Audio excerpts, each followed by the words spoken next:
Are you ready? Hey, think you can tell us what to do? You think you can tell us what to wear? You think that you're better? Well, you better get ready.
What is going on, everybody? Welcome to the Retro Wrestling Revival. Hopefully everybody is doing wonderful. You're doing great. Your life is good.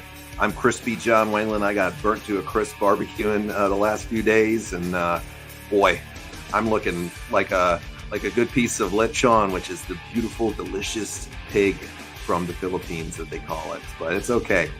We'll make it. Joining me, as always, is my partner, Mr. Richie Reardon. What's going on there, Crispy Richie? What's up, brother? You look like you're supposed to live in Arizona with me. You're trying to get that look on, huh? I've been outside for, just days upon end, man. We've done so many, so many friggin' barbecues over the last few days for Father's Day, for work, for events, and things that we've been doing. So, my gosh, man, it was, I've been outside like crazy. But it's good. I'm getting ready for the summertime, so... Welcome to the heat, baby. You got a heavy dose of vitamin D. It's hot up here. There, it's like 100 degrees up here today. Oh, I bet. Absolutely. Yeah. It's hot out here, too. How you doing, God. Man? Oh, dude, I'm doing great. We finally got our AC unit fixed up. Everything's going good on that. And we're rocking and rolling out here, baby. So I'm happy. I'm excited tonight. What's up, Rand? Welcome to the show. Lawrence, good day, mate. We're doing good out here, though. And, man, remember when Taz? It's going to be an episode tonight. Tuesday night, and you know what that means. Jude says, Taz, let us survive another week. Indeed, Jude. What's up, buddy? Jeremy, we will get to this in just a second. No doubt about it. We will get to that in just a second. Yeah, incredible. Mason, what's going on, my dude? How's it going tonight, man? Yes, cool. Absolutely. Derek, what's going on? Derek, what up? Great to see. So, boy, we got a great topics tonight. We're going to talk ECW later, the greatest ECW stars. Will Rewind pop up? Yeah, is he in the house? It's his episode now. Getting your beauty tan on, Jonathan Wangland. Yes, sir. Absolutely. Slowly but surely, man. I'm looking, as you can see, it's all good, man. I'm getting ready for Costa Rica in a few weeks. There you go. Yeah, I'm getting ready for it. But we got a great topic. ECWs, we're gonna eventually end up on the greatest stars of ECW, and then of course we'll do our overtime segment. We'll open the lines up for anybody that wants to jump on and join us and have a chat with us for a little bit at the end, as we always do. And we always say it, Tuesday night is our favorite night of the week. We love yes, doing it this. is. we look forward to it every single week. When you say we always talk about this. Oh, absolutely. This is our group, man, and we're enjoying the ride with you guys. We got a few announcements. He's here. He's in the house. It's your episode, baby. We're dedicating this one to you, Rewind. This is my favorite group of the week, and you guys are awesome. So we just appreciate you guys showing back each and every week and giving us love, and we're hoping you're enjoying the content as well. So yeah, let's go on. Yeah, great topic. ECW, really. The worst ECW star is Pitbull Gary Wolf. I know you've had a beef with him lately, Mike. I know he roasted you pretty bad online, and you've had a little bit of a beef with him. I've seen you posting the stuff, so it's been entertaining to go back and watch it, to see him roast you and then you roast him back. So it's been interesting to see. I have no disrespect towards Pitbull Gary Wolf, and so I have no dog in that fight right there. So. But I've been entertained by you guys battling back and forth online. I've seen it a few times, so it's been pretty funny. But moving on from that, let's get to the current topics. The Wyatt Six. So I can't talk a lot about the ending to Raw Radio. This show is definitely yours tonight. Rest in peace, Willie Mays. Did Willie Mays die or something? Yeah, rest in peace. Did he die? Yep. Oh, man, that sucks. Yep, one of the greats. Oh, Willie Mays. Jeez. Yep. God, one of the greatest ever right there, bro. I'm telling you, man, with this Wyatt Six thing, they did a great job, but they also did, dude, I'm telling you, like there was some hokey shit in that. Like I loved it. Don't get me wrong. I loved it. I think Bo Dallas is going to carry this thing and it's going to be amazing and great. But the jelly looking blood that was on Chad Gable's head and then playing it off like he's dead and shit like that. I'm like, dude, come on. Like, Let's get into that one. Yeah. So Hulk Hogan is jealous of my tan. I don't know about that. Lawrence, Hogan's got the permanent tan going on like that. I don't last all the time. I'm just crispy right now. That's all I am. I don't get that Hogan beach tan. So right. He was 93. Jeremy said, "Wow, yeah, 93 years old." So let's get into the Wyatt Six. All right. So we called this one, spot on, basically. Now, they only have 5 members, that they've unveiled now, and they're doing it the Wyatt Six, SICKS. That's how they're labeling it now, as I've seen. So, that's pretty cool. Yeah, I got to say, we called this one perfect. So they unveiled the characters. They had Nikki Cross as Sister Abigail. They had Ramblin' Rabbit was Eric Rowan. Uncle Howdy is Bo Dallas. I think Huskus was Joe Gacy, and then I forget the one that the name for Dexter Loomis, what he is. And man, what an amazing, epic, tremendous way that they brought this out, and it was super cool. I loved it. Mercy the Buzzard, thanks, Jude. Mercy, yep. And boy, it was really cool, awesome. I actually got just to see it last night. I got a free subscription to DirecTV for the week just so I could watch it. I wanted to see it live, and it was worth it. Yeah, it lived up to it for me. It lived up to the hype, 100%. Yeah. It was tremendous.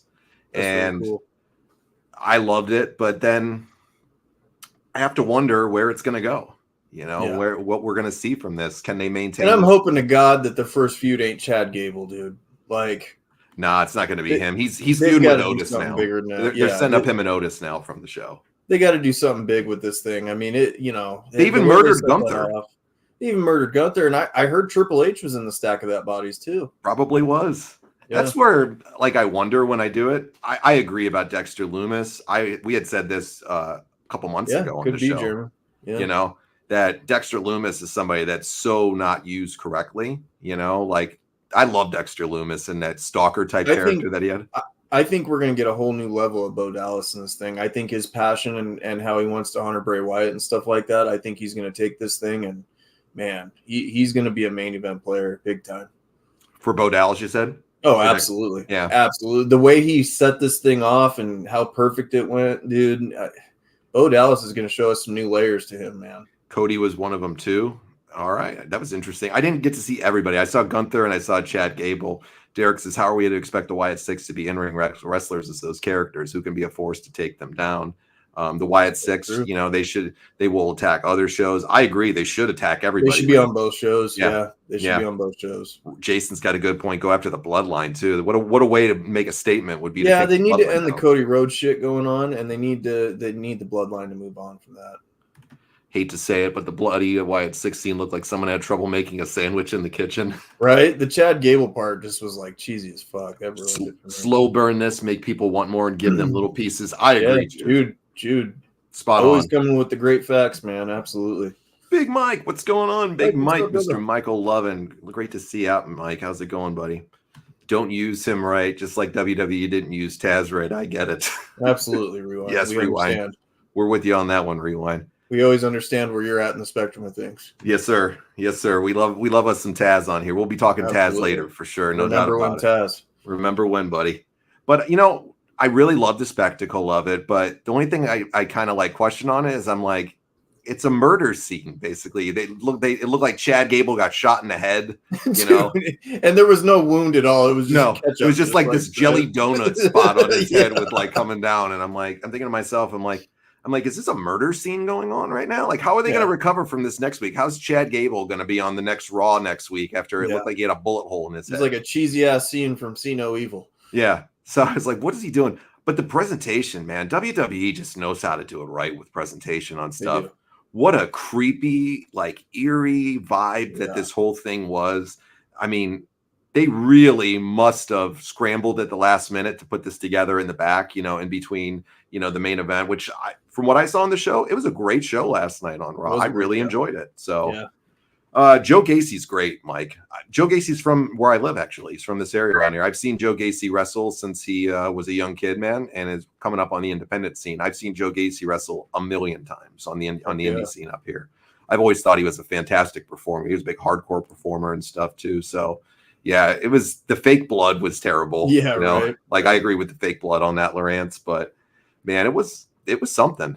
Other than that, if they would have left that out, it would have been perfect. Where do they go from here, though? It's going to be hard to top that one. They need to go after the main event players, though. They can't you can't go against, you know, Chad Gable or people like this on the bottom. If you want them to have an impact, I just read Punk at the same I said impact there.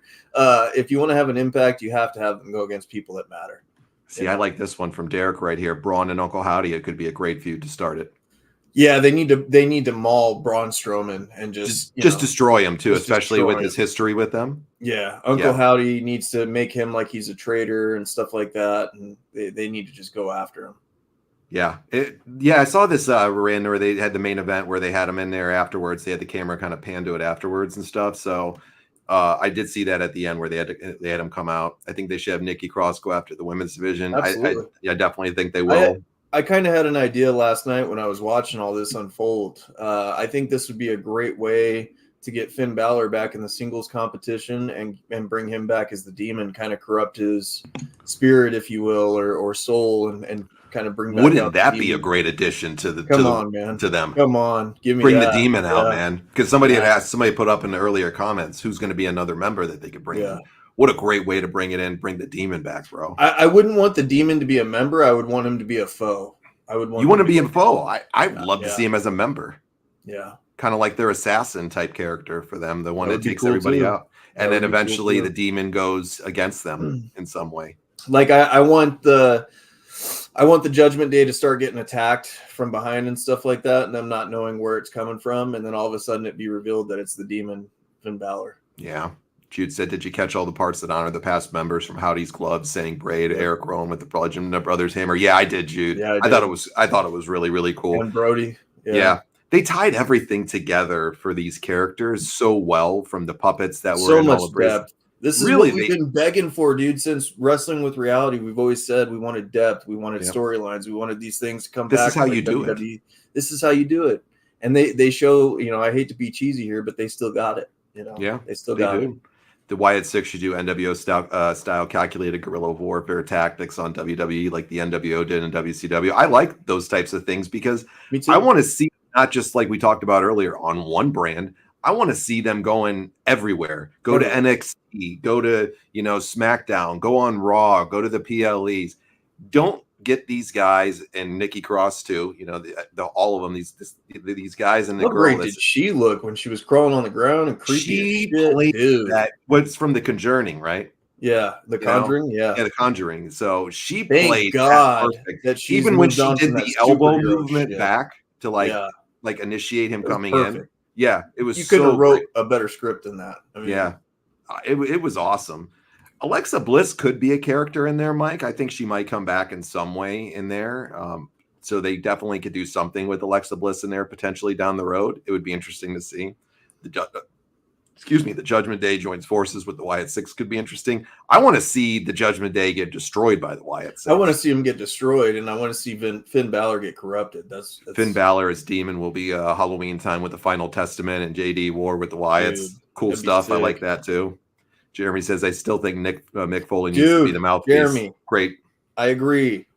We were, I think it was, I forget who I was talking with about this last night. I think it might have been, it was either Jeremy or I was Daniel. We were talking about this. I think it was actually Daniel because Jeremy fell asleep last night. And, we were talking this morning about it. But we were like, that's the hard part of this a little bit. Bo's good on the mic. He's very good. He's great. He's great. Yeah, he's very good. Joe Gacy's a guy on the mic too. He's really good on the stick. Dexter Loomis has never been a mic guy. Nikki Cross, you don't understand what the hell she's saying half the time. Right. And they need to make her a silent character. Yeah. Rowan has never been a talker. Let's bring the Spider back. Rowan's never been a talker at all. I love the Bludgeon Brothers, by the way. I thought they were a great tag team. I did too. They should have did more with them. Way more. They need a mouthpiece. Mick Foley would be a fantastic mouthpiece. He would be perfect. He really would. Free advice here to print money. Yeah. It would be great. We've said that for a while now that we thought if Jake the Snake Roberts was available, I would say him too. Jake would be the best mouthpiece if he was available for them. Dude, could you imagine? And then having that fucking snake come out and these sign me up, bro. Oh my god. Sign me up for that. Oh my god. As a wrestling fan. Jake would be the even on the oxygen tank, he's the creepy old bastard that's about to die. Yep. And you put one of them bucket hats or like the fedora that Bray Wyatt used to wear. Oh my god. Dexter Loomis and Rowan going after the tag titles. Definite potential. There's just so much they could do with this, but a great mouthpiece is somebody that they really, really need. It's something they really need. What if they have them take out the Final Testament? I know the Final Testament aren't really relevant yet, but that could be the reset for the Final Testament. But build the Wyatt Six bigger. I like that too. They shouldn't be, to me, like a heel faction or a face faction. They should be they are.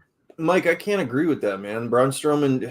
Nah, he's I not feel there. like his run, even with the Bray Wyatt stuff, was kind of stale. How they had him with the black sheep or whatever. I didn't like it. So I'm hoping they attack him and say, you left us, kind of. He's a good starting feud for them to elevate a little bit, and he's still that big monster. But I don't want to see him in there either. Yeah, they need their own identity. Build a bigger monster of some sorts in there. Right. Braun could be a great foe for them for a little while. Would have been cool to see Karrion Kross in this in some fashion. If they would have been great in it if they would have put him on this, Judgment Day or whatever they call it, the Final Testament. Sorry, Yeah, I saw him earlier in the show too. Rand, the Wyatt Six versus the ex-Wyatt cult members, Braun, Alexa, in a feud like the Ministry of Darkness. That would be cool. Good idea. That would be great, Lawrence. Yeah, good ideas here. Sure. Bo Dallas, Uncle Howdy will surprise you if you let him be the promo guy. I hope he does, Derek. I love Bo Dallas. I'm a big fan. Now, here's another good one in a second from Jeremy. Would love to see Jake the Snake as a mentor. Not only, man, it would print money for them. It would. Here's another good one right here. Listen to this one. Kevin Sullivan. Yeah, I like it. I like it. I'm not going to hate on it, but it's not your top choice. There's reasons why I don't like Kevin Sullivan. And I know. We mentioned on the show. Yeah, I know 100%. Yeah. He'd be a great mouthpiece for them, though. Mm-hmm. He really would. I don't know if he has any urge to get back and do that stuff again. It's been a long. I know he does a podcast or something, but I don't think. Does he? Yeah, I think he still has a podcast. At least I don't listen to it, but I've seen things from it in the past. What is it called? Like Taskmaster something, Talks or something. So yeah, was always a good mouthpiece. So who knows? There's a lot of people they could bring into that. There's role. A lot of them. I really like the Mick Foley one though. Mick Foley is a huge fit. I wish Jake the Snake Roberts would be available. That would be a second, for sure. I would, if Jake was available, I think Jake would be a better fit to me over the Mick. Snake just coming out in the vignette. I could picture it all now, dude. I mean, be great. Ooh, listen to this. Jason said, I saw a report they sold over 100 million in new Wyatt sales on the website last night after the show for t-shirts. T-shirts? Wow. $100 million, really? Well, they had all this crazy merch up there for them already. We're gonna have to check that out and see what's bro, good with tons that. of it. That's That they a put up on huge number. WWE Shop. That's a huge I number bet for like those. that's a lot of money. That's a lot of money. I could see like maybe like a 10 million. I mean, 100 million. They'd be just ecstatic over that. Oh If my that's God. true, that would be insane. You know, Kudos. I could see like 10 million probably, maybe Yeah. or a million. Hopefully, some of the portion of it's going to his family. Oh, they're going to do that. They're like that. You know they're doing something with that. Kevin Sullivan joining the Wyatt Six as a mentor mouthpiece, feuding with Cody Rhodes, playing off the championship wrestling. Florida could be interesting. Absolutely. Abyss works backstage, mouthpiece for him. Oh, dude, that's a good one too. He's right there at their mercy, right? Yeah, yeah. Raven Rand says, I would love to see Raven, Dude, but Raven would be cool too. They would never let him back with the They would way never let him that back. he's done things. 100%. He kind of got blackballed. Jason said that was worldwide sales. That's still crazy. Good for them. Crazy. Absolutely. Good for them, man. That's awesome to hear. Jude says, make Vince the mouthpiece. Woo! Dude, are you hearing the rumblings about Shane McMahon? No, what about him? Supposedly he's going over to AEW. Woo! Woo! Interesting. Yeah. We'll get to greatest ECW stars in a little bit, Mr. Keaton. Dude, Mike, if you haven't been here, it's Taz, man. Taz. It's a simple answer. It's Taz. Rewind is waiting right now just for us to start talking about that topic. Chomping at the bit. He's waiting for this. I know he is, man. I know he's waiting for it. So, man, I would like Abyss would be an interesting one, but Lorenz says he can't cut promos, but maybe side with Braun as muscle. I like some of his promos that he did when he was Joseph Park, and that's what I was just thinking of. But is he even in good shape anymore? He looked fine in a few pictures I saw from the Hall of Fame ceremonies and stuff. Who's the God? What was that guy's name over at TNA? Which one? James Vandenberg. Yeah, James Vandenberg would be a good one. He just got in the cocaine incident where they were bumping lines in NWA last year on the camera. Hey, maybe not. Maybe not. They were pretending they were bumping lines on it. They were pretending that he was bumping lines on NWA in NWA, and NWA decided to show it right before the deal with the CW came into effect. So really smart move right there. I know you're not going to like this, John, but creatively, this guy's a freaking genius, and I think he would be a great addition. And this is just my fantasy booking. I'm sure y'all can guess. It's my goat. I think Vampiro would be a great mouthpiece. He could. I would not disagree with that whatsoever. He's on like I saw a clip from him from Mexico this last week that Jeff Jarrett ruined it again. That son of a bitch. He always does. Tony, hey, what's going on, Tony? How's it going, buddy? Spike Dudley. Spike Dudley's on Wall Street right now. Yeah. He's on Wall Street right now, making the big bucks over there as a trader. So pretty interesting. The greatest star in ECW is Vince McMahon. Vincent Kennedy. McMahon. That ungodly.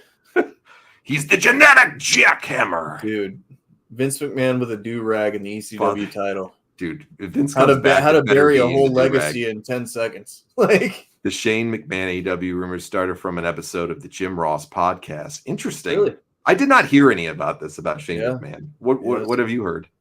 I've just heard that supposedly there's rumblings of him talking, in behind the scenes with Tony Khan and stuff, getting involved with the promotion. So, it could be interesting. I mean, it's like people are listening to this damn show, dude. Didn't we talk about having the McMahons involved at some point over there? Yep. Yeah. We only discussed that a few times. We gave them some freebies. Nikki Cross and the Wyatt Six, all these people. Yeah, I want the Wyatts to take out the AOP. I would love this. I hope they take them out too. I want the AOP just to go away. So I hope they do. I think everybody else does too. I hope they get the Ricochet treatment and they just get bashed through a car. That's it.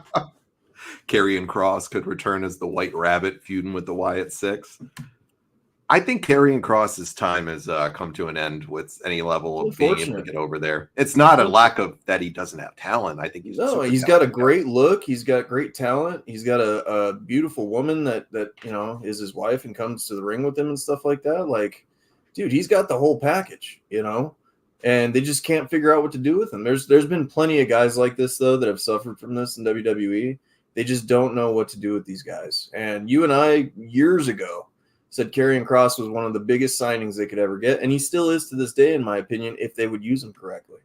They used him wonderful in NXT, and then in TNA. Yeah, and then he comes about on the main roster, and they give him the fucking gladiator gimmick. Yeah, that killed everything. And then growing his hair out and stuff like that, it just looks like shit. See, so Jeremy said just checked in on the merchandise for the Wyatt Six, and it's incredible. 3 shirts and hoodies. Yeah, I saw some of it last night. It's really, really awesome stuff. So Might have to get one. I like this one too, Rand. There's rumblings. This is huge. This is because there's rumblings that their contracts are coming up. So this was actually a topic. Those could be some dark stories, dude. Yeah, this is something I was going to bring up here on the second segment here. So let's segue into that here and just right now. So, hey, whoever this Natasha spammer is, get the hell off the stream. You're blocked already. So goodbye. We don't take spammers here. With your horse shit. Get off of here. Goodbye. Adios, muchacho. That's done. See ya. Sorry, I hate these spammers that do this crap. Okay. They're like the scum of the earth sometimes. Yeah, they are. And they come on. I sent you. How are you doing today? Can we chat? Send me a friend request. You freaking scammer. Get out of here. Adios, muchacho. We need to give them the Chad Gable treatment. Yes. Yes, or the Ricochet treatment. Yeah, right, I like the Braun Breaker Ricochet treatment. House of Black though. So rumors have it that their contracts all might be coming up right around the same time frame. And boy, I would love to see a War Games between those two. Sign me up all day for this. I know Julia Hart wouldn't come over because she just signed a long-term contract with them. But yeah, delete the spammers. Absolutely. The robo ones. Boy, wouldn't it be awesome to see Aleister Black, Brody King, and Buddy Murphy come back and feud with the Wyatt Six or the Bloodline. I would love to see them feud with. That'd be awesome. Just a litany of groups out there. Yeah, Aleister Black is an interesting time for WWE because now they're starting to shape up a bunch of factions and stuff, and they were lacking that for a long time. So I'm glad that they're doing that. Yeah, how cool would it be to bring these guys back? Right, I know you're a huge Aleister Black fan. Oh, dude. It sucked. I mean, it's like Jude said, man, that entrance when he comes up on that coffin and stuff like that. Mm-hmm. Some of the coolest shit I've seen in recent years for wrestling. Yep. But what if that was Taz here checking us out? Taz needs to be the mouthpiece of the group, dude. We didn't even mention him. If his contract's coming up, Hook's contract supposedly is coming up. So Hook can stay over there, man. They can keep that shit. I don't even claim that to be Taz's spawn. He doesn't have the goat blood in him. Send in the Hook. Absolutely not. Alexa Bliss would be a fun House of Black ride. I like that one right there. For sure. Have we said his name yet? Yes, we have said it a few times. Chris, what's going on, Chris? How's it going, my friend? He has been here tonight. He's on the stream right now, Chris. He's in YouTube right now. So are we talking about the Great Rewind? Rewind is a legend, man. He's a legend. There he is. There he is. You asked. Have a shirt made. There is a shirt that will be made this summer, and it'll be in his honor. We told him last week. You call his name, and there he is. You don't even have to mention it. It's the bat signal. Did he appear? Damn right. And look, he's right there. It's the orange light of Taz's music video. Dude. Jason from Portland, Oregon, Rewind 89 is cool in my book all day. You're a legend, brother. He's talking about Joe Hendry too. Joe Hendry, yes, he debuted on NXT tonight. Oh, okay. You know Joe Hendry? He's on NXT now. He did with the merger with TNA, so he debuted on NXT. Cool. But then they did this awful thing that they threw him out first in the Battle Royal after he got this monster. Oh, well, that was stupid. That's what I said. I don't really understand that one, but so it's kind of what we said. TNA is not going to get the rub at all from any of this at all. Like, they're getting a little exposure. They wanted Jordan Grace, and that was it. And they're going to end that partnership as soon as she signs. All I know is that I believe in Joe Hendry. That guy is hilarious. I've been a fan of his for years with him singing the stuff. He's great. Taz is the best color guy. Hook is the best yelling talent. Jeremy, you're welcome. Rewind, no problem, my friend. TNA NXT. I like that idea actually for NXT to spice it up a little bit. Do some TNA and NXT. I'm all for that, Rand. 100%. Jeremy, hit me with that idea, my friend. I'm all about it. Rewind is revealed as the mastermind of the Wyatt Six. He's got to be the mouthpiece, dude. 100%. Rewind. We're throwing him in. There was a video in backstage, and he told HBK that he could show up anywhere. I love this stuff with TNA. I'd like to see them give TNA a little bit better of a rub, though. Yeah, they do. They need to have them win some of them. Jesus. I think they will, though. I think over time they will. Oh, I like this too, Jude. TNA and NXT War Games style match, men and women's one. You know Be who's a lot going of over fun. in that one though? You know, to me, I would split that up. Have NXT win one, and have for either the women or the men, and have the other TNA win the other. Yeah, You can do it an even way. House Yep. of Black brings Penta with them to WWE, and their manager is Vampiro. Oh, You're making Richie's day right now. Okay. Yeah. You are just like Richie Riordan right now is like he's super happy. Yes. Look at him. Yeah. Yes. I love Penta, and I think he is WWE bound. Yeah. Oh, 100%. I think Bray Phoenix will be right behind him. But see, this is the fun stuff now, like when we talk about the new topics, because I know we always open up the first half of the show with the new topics, usually, this is the fun part about it. And let's give all promotions a, pat on the back for this, whether you like them or not. It's a good time to be a wrestling fan. It's fun because listen to this now. We can even discuss how many times do we ever talk about TNA on the show on the mono product? Next to never. Now we're talking about it. If there's any fans in here from our old show, like every week it was just it was a nightmare to break down Raw. We were always like, this is the same regurgitated. We were dreading doing it over and over and over. We would rush through the rewind of Raw, and it was just horrible. And now I hate that because Monday Night Raw used to be a ritual for me. You used to make chicken wings and watch it yourself. Yep. I would sit down, make some snacks, and grab some beer and watch Raw. Yeah. And it got bad for a while. But, wrestling's getting interesting again to where it's actually drawing us in. And it's a great time to be a fan. I mean, for Christ's sakes, I'm the cheapest dude in the world when it comes to stuff. And I'm almost got DirecTV. Yeah. I got a free trial. So that's my cheap ass right there. But I took the time to get the free trial. Okay. I got a 5-day. You got 30 days to cancel it. I got 5 days. So I even set myself on my phone because Did you already cancel it? Not yet. I set a reminder for Friday. I write my phone to send me a reminder to cancel it. So, but I'm actually kind of contemplating maybe keeping cable for a bit now. Or no, actually I'm not because I'm going on vacation for a while, so I can't now. But maybe when I get back, if they keep doing good, maybe I don't know. But I would think about it. At least I would think about this in some way because would you ever get to where you were watching wrestling every week again? No, I don't have the time. Yeah. I just don't have the time. And I would probably pick Raw to do it. If anything, I would watch Raw. Yeah, it's probably the easiest night to watch it for me. Would be a Monday or Wednesday because me and you stream on Sundays and Tuesdays. And then I work my night job usually on Thursdays and Fridays at least. Right. So it's a little hard for me on Mondays or any other day but Monday and Wednesday to watch them. And I'm not watching SmackDown on a Friday. I'm just not going to. So and they have a great show. They put out a pretty darn good show every single week. It's just it's too hard with all the stuff. But if it was something good enough to draw me back in, maybe. I don't know. Maybe it could. What about the Drew McIntyre segment? Let's get to that really fast, and then we'll get on to ECW, and then we'll come back to all these other topics, guys, and we'll come back to it in the final segment. Overdrive, when we go into overtime. So we'll come back to that. Drew quitting. He said he quit. Out of the whole Clash of the Castle stuff. It's a great setup. Shit. I mean, obviously he didn't quit.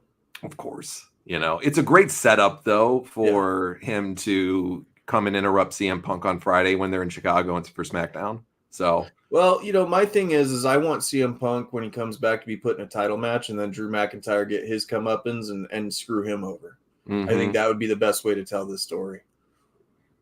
Let's see. Everyone says when Raw goes on Netflix, do you think Netflix will make a Monday Night War show? What do you think?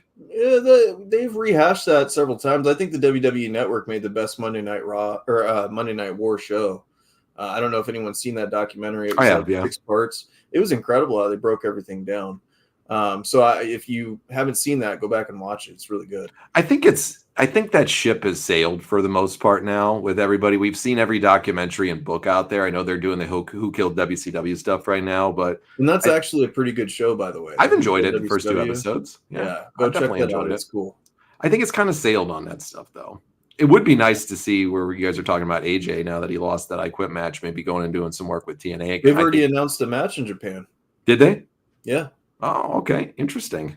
Yep. Yeah, Drew's definitely attacking Punk on Friday night. There's no doubt about that. Yeah. That's happening. And I got to say, I've never been a Drew McIntyre fan, and I've said this a lot over the years that I'm not a Drew McIntyre fan. And I said this a few weeks ago.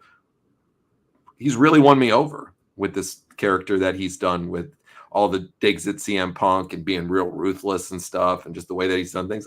He's won me My over. favorite was when he tweeted, he's like, just bored at work. He's doing the best work of his career, man. And it's a testament to Punk, too. You know, Punk is doing great with this stuff. Drew set up the NWO like a group where they're building Breaker and Braun and someone else. I love Braun Breaker. I'll say that. I want Braun Breaker by himself. I think he's your next Intercontinental Champion. So yeah. Oh, he's going to steamroll. Yeah, Derek, I'm seeing. Yeah, Derek, I'm seeing right here 100% what you're talking about here. He's definitely probably going to go for Money in the Bank in some way, and Drew definitely cost him. Definitely sets up a SummerSlam and beyond, I think. So yeah. Let's see a couple more. When WWE goes on Netflix, do you think the product will become more like the Attitude Era again? They're already starting to show signs of that. You know, look at last night where they're insinuating murder. As fake as the blood was, yeah. Yep. They're insinuating murder on there. All right, guys, we're going to get back to everything any topics you want at the end of the show when we go into overtime. Let's get on into the main topic tonight. And it's going to be the greatest ECW stars. So let me preface this right here. Let's look at it not from the WWE version. We're looking at this from the. Oh, come on. Yeah. What's the matter? We don't have the zombie on there. Yeah. You know? You don't like the zombie? You don't like some of those characters? These are the originals, you know, and this is going to be a note. We'll claim our number one at the end. Let's save our number one till the end, who we think is the number one ECW star of all time at the end. But other than that, there will be no in particular order. And you guys put yours out there right now. So these are just a few of them right here. But I'll kick it off and say for ECW stars, one of the greatest originals. I definitely got to go with Sabu. The homicidal, genocidal, suicidal Sabu, man, was must-watch TV in ECW for me. The shit that he would do blew my mind as a kid. The toughness of the guy blew my mind. I mean, the guy tore his freaking bicep and super glued the damn thing and taped it up and kept going. Like, he botched things and he hurt himself and he did anything he wanted to do. But my God, that guy beat the snot out of his body. I loved Sabu. What do you think? Sabu would be my number 3, to be honest with you. He's that high up on my list for ECW. This guy was the reason for a lot of people tuning into pay-per-views because they didn't know what kind of crazy shit this man was going to do. I mean, he was an ECW fan wet dream. Every time the guy came out there, barbed wire matches, table matches. He brought a chair to the freaking ring all the time, and he would do flips off of it. And you know what? It's crazy about Sabu because as good of as good of a performer as he wasn't that great of a wrestler, and he would even miss a lot of his spots and stuff. People would still fucking cheer, they fucking love this guy. They still love it when they see him come out and stuff like that. It's unfortunate that, a lot of the substance abuse and things like that, because of the style that he's gone through, have kind of plagued his career. But man, I'm telling you, what are we doing here? Did you just say Bill Alfonso's the GOAT now? He's doing the best job right here. I love Rewind. This guy's the man. Come on. Chauffeur, Sabu, hype man, and easy on the eyes, especially with that crack teeth. Sabu's a great one. Rand's going with New Jack with the Gangsters is one for him. I love New Jack and the Gangsters. I would have included them in there too, for sure. Yeah, New Jack was ECW in his own way too. Oh, he was. A lot of people would show up just for New Jack. Give me one of yours. That's what's incredible about all these characters that we're going to mention tonight is, they were the rejects of the wrestling world, but they were still like Paul Heyman was a genius in the fact that he would focus on their strengths and stuff like that and put them in positions that they were going to be successful no matter what. So in my opinion, the first one I'll mention is Rhino. Rhino was an awesome one. He came late in the game. He wasn't, one of the originals, but Rhino was an incredible pick. He came, and when he came in, man, you knew it was serious time. He was going to gore the shit out of people. And that one move, he was like ECW's Goldberg, dude. He steamrolled literally fucking everybody and stuff. And it was just an incredible time. Rhino was awesome. He was one of my favorites in WWE when he transitioned over, and gotta love Rhino, man. So absolutely gotta go with him. Jeremy's throwing out Sandman, New Jack, Sabu. Rewind says, but those are names that are going to be mentioned. Yep. Jason says, Sabu's execution wise is the Class Joe of ECW. Yeah. Raven, Taz, Sabu, the Dudleys, and then RVD. Sabu. I'm trying to get some of you guys' comments here. Triple Threat. Triple Threat was a great team. Yes. Yeah, Yes, they great were. team. Taz at ECW was the It island was. of misfit toys. It really absolutely was. But it was used and executed in a great way to make money. I knew somebody would come through with me on my next one, and I'm going to throw it with Jude. Jude's got it right here. Mike Awesome right here for me. I loved Mike Awesome. This guy, we talked about him last week. Just his feud with Tanaka and all the stuff that he would do. This guy would beat the shit out of his body. He would beat the shit out of his opponents. He was a killer over there. And he was one of their most dominant champions for a long period of time, one of their most dominant stars. And I mean, the things he could do as a big man, just insane that he would do. I love me some Mike Awesome. He's one of my favorite ECW stars too, and I think he's up there probably in the top 15 of the best all ever ECW stars in my opinion. I don't know what you think though. Sure. Mike Awesome's a great one, man. Mike Awesome, I was never a huge fan of his WCW work, but his ECW work definitely set the stage for him to go in there and be a big main event player. Unfortunately, they dropped the ball with like the fat chick thriller and all that kind of stuff. That 70s guy. The 70s guy and stuff like that. But, hey, Mike Awesome, he definitely made an impact for sure that will be remembered forever. Lawrence is throwing the franchise, Tommy Dreamer, the Sandman, RVD, and Taz. Jude's throwing out Just Incredible as a great performer. Jeremy's throwing out Masato Tanaka, the ladies' man. He was the ladies' man. Mike's throwing out Lance Storm. Lance Storm is a great character over there, a great worker in ECW. The Impact players, that's what they were, right? Him, Candido, was it Dawn Marie, and PJ Blanco, Just Incredible. So Mike Awesome, WCW guy versus Taz, WWF guy. Honorable mentions: Cactus Jack, Sabu, Mikey Whipwreck, Terry Funk. Yeah, the Impact players, I loved them. I bet with the 10-mile-an-hour wind, the Sandman starts bleeding from his forehead. Right. Let's hit another one of yours, man. Let's talk about one of yours. Anybody you want to pick? Yeah, for a guy that was over there and got a lot of exposure in the wrestling business, and it wasn't necessarily for the extreme ECW style, I got to go with Tajiri, man. Tajiri, he was known for his martial arts kicks and stuff like that. It was more of like a Great Muta style meets, Lucha Libre a little bit. And Tajiri, a lot of his matches were so exciting. He was like the cruiserweight division for the WCW. It kept you entertained. It was fast paced. You got back to that wrestling style of, actual wrestling versus just crash shit all the time on ECW. So, and then of course you had the Mist and stuff like that. I thought Tajiri was cool. And I've always been a huge fan of the Great Muta as well. So, to have Tajiri on ECW, that was an entertaining part of the show for me. I love Tajiri. He's great, man. Tajiri's awesome. He's still going to this day. He's still working to this day. Yeah. I challenge anybody, go look at the Alliance stuff, man. And when Austin was doing the comedy stuff with Tajiri, it's freaking amazing. It's some of the most underrated stuff of that time frame. Yep, no doubt about it. Good picks here from some other ones here. I love this one, Jerry Lynn. Yeah, I was going to say that next. One of the best workers in ECW history is Jerry Lynn. This guy could wrestle with anybody. That's what that wrestler movie was made about. Was Jerry Lynn. Love Jerry Lynn, man. He's just a tremendous performer. And just seems like an all-around great guy in real life too. And he's great for the young talent too. He's always wanting to teach. He's working in AEW behind the scenes and helping people out, man. He's one of the producers back there. You couldn't pick a better guy than a Jerry Lynn right there. A guy that loves wrestling, is just a fantastic performer, fantastic human being. Those kids over, in AEW are lucky to have a guy like Jerry Lynn. I hope they're taking advantage of his expertise. Yeah. For sure. Kid Cash was great, Derek and Rand. Kid Cash was amazing. I don't understand what the transition wasn't about with WWE when he went over there for a little bit. I think it was because he was small that they didn't want to use him. I loved Kid Cash. I know he had a little bit of an ego issue, but he did. He was great, man. He was a great worker. He had a decent run in WWE for a little bit, but he kind of had like a Shawn Michaels-esque ego, like that kind of flow going on. He had that little man syndrome to me, to him. He kind of had like a little man syndrome to him where he looks like, and I don't know him. This is just maybe he's a great character like this, but he looks like one of those guys that just kind of rubs people the wrong way. You either like him or hate him, and he doesn't hold his tongue. So that's why I think, but I love him as a performer. I think he's great. Right. The toughest little shit in the room, Spike Dudley. God, great pick. You got to love Spike Dudley. That guy went through some crazy spots in ECW. Took a lot of time off his career. Yeah, 100%.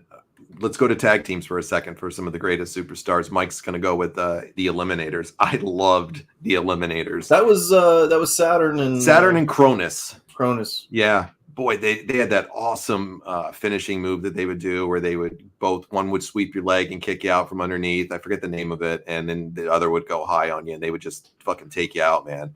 I love them. For me, I'm going to go with my number one tag team, of course, over there. It's got to be the Dudley Boys, probably. The Dudley Boys, for sure. Yeah, Lorenz has some great picks here for tag teams. Public Enemy, ECW was in their prime, man. They really did good over there with them. I can't stand them in WCW. I make fun of them religiously on the show. They're awful, but the stuff that we've seen with them on ECW, it's a whole different presentation, you know? Come on, man. That match we watched with them a few weeks back when we watched the Gangsters versus them was awesome. And the crowd just loved them. So absolutely 100% love that one. They're great picks for tag teams. But I got to go with the Dudleys, man. Could anybody draw as much heat as Bubba Ray Dudley when he would get on the mic in ECW? No. And they had so many renditions of the Dudleys. They had Big Dick Dudley, Spike Dudley, Bubba Ray Dudley, Devon Dudley. Yeah. I mean, the list went on and on. It was so good, man. Bubba Ray, when he would get on the mic and do the stuttering gimmick, and then when he started to just go off on the crowd, he would say the most vile stuff in the world to people in there. Yeah. And he gave zero you-know-whats about it. That's what I loved about him. Jude's going, he's got Public Enemy in there too. Yeah, people... There's a part of the show that nobody's mentioning that I just want to do an honorable mention real quick, and it's 911. And I don't know if it was mentioned earlier. 911. Oh, it was okay. Yeah, it was way up in the beginning, so it was mentioned. I think Rand. Those were great parts of the show when the crowd would chant 911. He'd come out, do the choke slam. He would just choke slam people and just send them out there. I mean, he had a run in WCW. I think he was Tombstone, if I remember correctly, or something like that. But 911 coming out to choke people was awesome. Just choke slam them. Good pickup right there. And somebody did mention it in the beginning of the show. I'm not able to go back that far right now, but good pick with that. Give me one of your favorite tag teams. It's not one of my favorites, but it's one that needs to be mentioned for sure. And you got to go with the Full-Blooded Italians. They had a lot of great spots over there, Little Guido and stuff like that. Tracy Smothers. They weren't a huge part of the success of ECW, but you know what, man? It was still entertaining. They were still funny, and it was that hokey part of the show that you needed. So I got to go Full-Blooded Italians. Good pick. They were fun. Tracy Smothers was great there. The guy that was part of the Young Pistols, the Southern gimmicks that he would do, and then here he comes in, he converts to be he's now an Italian guy. They were a lot of fun for sure. Yeah, they were a lot of fun over there. Good pick on that one. That's an interesting one. Top 5 ECW big men. Here's a good one. We'll go with big men now. Wow. 911, Sid, Mike Awesome, Big Dick Dudley, Big Sal. My top big man would be Mike Awesome, as I mentioned earlier. But if I'm to think about another big man that was over there for a good period of time, I'm going to go with Jason right here, and I'm going to go with Bam Bam. Bam Bam. Yeah, you got to go Bam Bam. Bam Bam Bigelow. I got to go with Jeremy's going with that one too.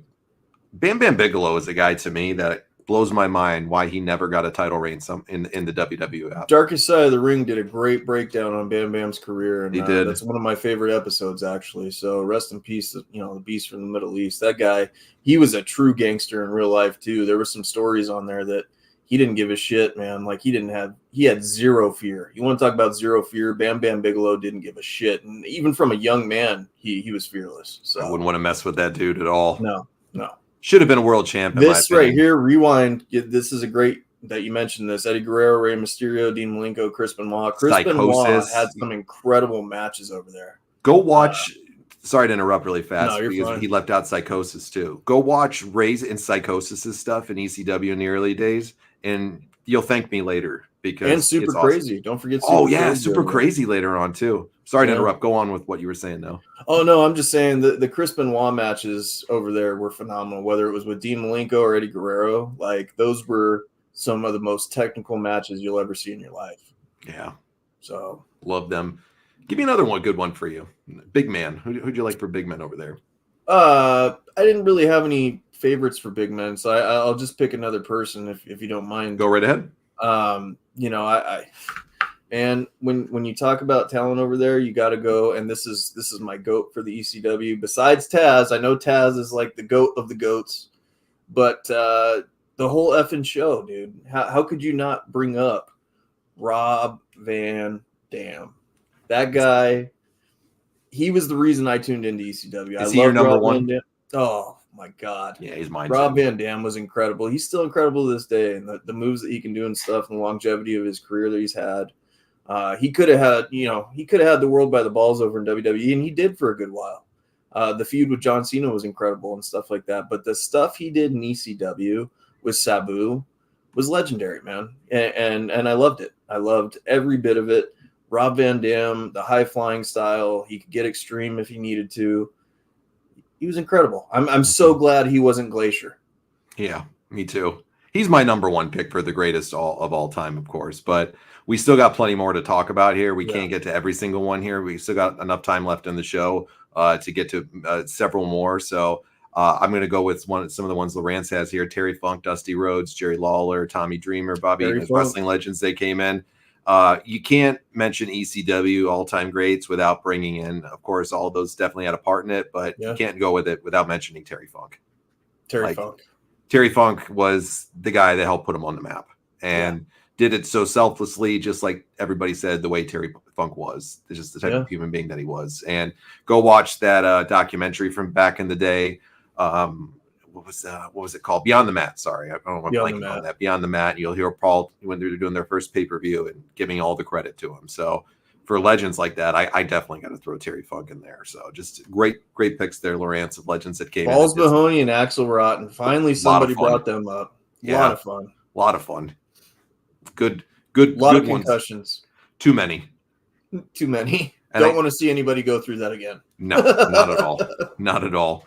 I know Balls isn't with us anymore. Is Axel gone? Or Axel's gone too. He died. Ian's the one that's still alive, right? Right. Yeah. Okay. I'm sorry if I'm wrong on that one, folks, but it's hard to remember sometimes the wrestlers who went. BWO. A lot of people like the BWO. So Rey Mysterio had helped bring Lucha Wrestling to America. Bam Bam was awesome. I got a question for Rewind. Rewind, what was your favorite, if you're still in here, what's your favorite ECW match that featured Taz, of course, but what was your favorite match that made an impact, as it made you love ECW and elevate Taz to the GOAT level that you've put him at? So if you're out there, put that on there. I want to see it. Yeah, we want to see your comments. Steve Austin, Bert Stone Cold, and ECW with some legendary promos. Great point, Derek. Yeah. Great point. Without Shane Douglas, ECW may have never gone extreme. That's what I was going to say. Yeah, Shane Douglas has to be – he's responsible for that one promo he did with the belt and, of course, all the incredible matches he had, and the Triple Threat and Francine, the Queen of Extreme. She was incredible too, man. She's one of the GOATs that you got to mention. Shane's got to be top five. Who could forget Kimono Wanalea? Woo! Boy, she was hot. She was something. Shane Douglas has to be in the top 5 for ECW talent for people. He has to be in there, no doubt about it. So, I mean, he did so much for that company, and it was the best work of his career. I think everybody would probably agree with me on that. Absolutely. Bam Bam versus Taz when he walked in and the ring broke. Yep. He got suplexed through the he got suplexed through the ring or the stage or something like that too. Yep. Something like that. RVD never won the belt. Weird. Okay. Yeah, it was weird. Great person in ECW, though, will always be Paul Heyman, of course. Yeah. 100%. He's the one that took it from that Eastern Championship Wrestling crap and turned it into what it became, where it's still a cult-like thing that people talk about to this day. Joey Styles, of course. Paul Heyman has a pulse. Like, he's got a finger on the pulse of the public opinion and stuff like that, and what everybody's interested in, what's the cool, stuff like that. Like, Paul Heyman is so, as appreciated as he is and talked about, he is so underrated even at that. He's got such an incredible mind for wrestling. Top 5 invaders from other promotions: Jerry Lawler, Cactus Jack, Jim Cornette, Brian Pillman, Arn Anderson. Did Double A have a run over there? I never saw him in there. That's I didn't know that, Lawrence. I believe you 100%. I don't remember that, though. Taz versus Bam Bam Bigelow, Heat Wave 98. Thank God it wasn't 97. Yes, sir. Taz DDT'd Bam through the walkway, and it was the rematch from the ring when the ring broke. Okay. There it is. Okay. That's what inspired you. Yeah. Got it. You ever seen that? We'll have to do a watch along of that. Maybe we can check it out next week. Yeah. Yeah, we can do that for a watch along next week. We'll see what we can do for that. Best match in ECW is RVD versus Jerry Lynn, Anarchy Rules, and Hardcore Heaven 99. Yep, those were They always great. had classics. Scott Hall. Yep. Scott Hall was a good one, yep. Can't forget Al Snow. Just kidding. I loved Al Snow in there. I loved it, dude. He was a killer over there. ECW. But you said best kept secret? Yeah, that's what they called him for a long time. He was great. He was great. Jeremy says, yeah, he was in there. Honorable mention, Steve Austin, Al Snow, the Can-Am Express. Who was the Can-Am Express? I don't remember. the I don't Can-Am remember Express. them. It was a talent exchange with WCW. All right, yeah, cool. Probably was in relation to a lawsuit or something they had, Mike, because I know they had sued them and they were suing each other a little bit back and forth. So, Stevie Richards, good pick from Jude. He was great over there. Yeah. I mean, we can't leave out Raven. Raven's incredible. Yeah, I mean, he did a lot of good stuff over there. That was probably the best time of his career. Yeah. Arnie Anderson appeared for a tag match he did with Bobby Eaton. Bobby Eaton. Nice. Well, they were a tag team in the Dangerous Alliance watch days. that. But I never knew that happened in ECW. That's cool. I didn't either. Bobby Eaton, what a legend he was, bro. Everybody talks about my favorite in-ring workers, that I always loved watching was Brad Armstrong. I always say people clown on me for it. I don't care. That's why I have the intro for him, the video package for his music. I love me some Brad Armstrong. Bobby Eaton is one of the best in-ring workers ever. If you watch beautiful Bobby Eaton work, and tell me that he's not a good worker. Bobby Eaton was the man. When you have Goldberg wanting to end the streak with Bobby Eaton, that's how much respect he had for him. Yeah, that's how much they had for him. Oh God, Furness and LaFon, they were boring as shit in WWF, but yeah, they were good in ECW. They were just blue in regards to WWF. They were terrible. Yeah, Raven was great, of course. I mean, we can't leave out the Sandman, right? The Sandman. One of the greatest things I ever saw in ECW was when the lights came out, Sandman came back from an injury, and the lights popped back on. You got Metallica playing in the background, and oh, dude, he's cracking his beer open, beating himself up with it and shit, and just the pop was like Stone Cold level pop, dude. It was incredible. Is there any better entrance than Sandman's ECW one? I don't think so. I don't think so. I don't either. I think Sandman definitely has the best entrance in ECW. Joel Gertner, yes, the quintessential stud muffin. Stud muffin, yeah. He was gold on the mic, man. That guy was funny. He was incredible, man. I loved him. Yeah, Jude said it was incredible until he got in the ring. Yeah, that was over once he got in the ring. But you got 7 good minutes of him drinking beer, smoking cigarettes, and making himself bleed and getting the crowd ramped up to enter Sandman before he came out. Yeah. Like, probably one of the coolest entrances ever. We're going into overdrive, right? Yep, just a minute or two. We got a few minutes left on this for the radio portion, and then we'll go into overtime after this. Last one I'll mention for me, and then we'll wrap it up with one more of yours if you have any more that you want to talk about for this for the radio, because we cut this off early for the radio. And I got to go with Tommy Dreamer, the heart and soul of ECW. The innovator of violence. Man, he was the best. And, Rewind mentions this here, the feud with Raven and Tommy. Probably one of the best feuds in wrestling history to me was that feud with Raven and Tommy, what they did. And I'm not talking best feuds in ECW. I'm talking about probably top 10, 15 of one of my favorites in wrestling history. This guy was Mr. ECW. He loved that place. Still going to this day. Love Tommy Dreamer. It sucks that Tommy Dreamer wasn't respected more when he came over to WWE. He should have been. He should have been. He should have been for sure. Sandman's like everyone's favorite uncle who teaches you how to drink and smoke. Right. Who do you got for a last one tonight, Brody? Well, the last one for me is Paul Heyman, man. I got to go with Paul Heyman. He's the reason for the whole show. He's one of the greatest promoters of all time. He's one of the greatest minds in the business, and he's been passionate since, God, forever. So, who's responsible for ECW? It's got to be Paul Heyman, man. Who's responsible for the fall of ECW? It's Paul Heyman. But you know what? The guy is relevant today as he was back then. And he's got such a great mind for the show. And I know everybody's saying Tommy Dreamer was the heart and soul of ECW. Paul Heyman was the creator of ECW. So if we're going to end it on that, we got to mention the guy that created it all and was responsible for it all. And what a bright mind he is still to this day. Absolutely. For wrestling fans that, or wrestlers in the back, that to me is one of the other guys I'd be going to if I was there to ask Paul Heyman his thoughts on things, because he's got a just creative thinking pattern that in this business that few people possess. Right. One of the greatest minds, no doubt about it, in wrestling history. All right. So for our radio listeners, you should come and join us on Tuesdays on our stream on our Facebook and YouTube, the Retro Wrestling Revival Podcast, because we go longer than this. So this might air Saturday on WDJY, but you can come and join us for some great conversation. You can call into the show. You can do whatever you like with us. So come and check us out each Tuesday on our Facebook stream. We do this between 9 and 10 p.m. as Eastern time is when we start. But we'll be back tomorrow night. Tomorrow night's topic for our radio listeners for Sunday night is going to be a viewer's choice. It's going to be a 2 out of 3 falls match, Stone Cold versus Triple H from No Way Out 2001 viewer's pick. And that's going to be our watch along for Sunday, which is our watch along show. So come back and join us tomorrow. Everybody else, hold tight with us on the stream who's on here. We're going to go into overtime in a minute. So we'll see everybody tomorrow night on WDJY, like we are every Saturday and Sunday night from 9 to 10 p.m. Eastern time. And definitely check out our Facebook. We post all the links up there. So we will see all of our radio listeners, we will be back for our radio listeners on Sunday. Everybody else, hold tight with us, and we're going to go into overtime. All right, let's go into overtime now. Yes, sir. The right. bread and butter of our show. The fun part. We get to hear what you think. I just want to announce something real quick before we get going on this. I know we got a show. I think it was Jude that Jude picked it. Yep. Yeah, Jude picked it. We're going to be doing a WrestleMania booking fantasy all-time WrestleMania booking show next week. So everybody that listens to our show shows up to our group. You guys are very important to us. I'm going to be doing a giveaway.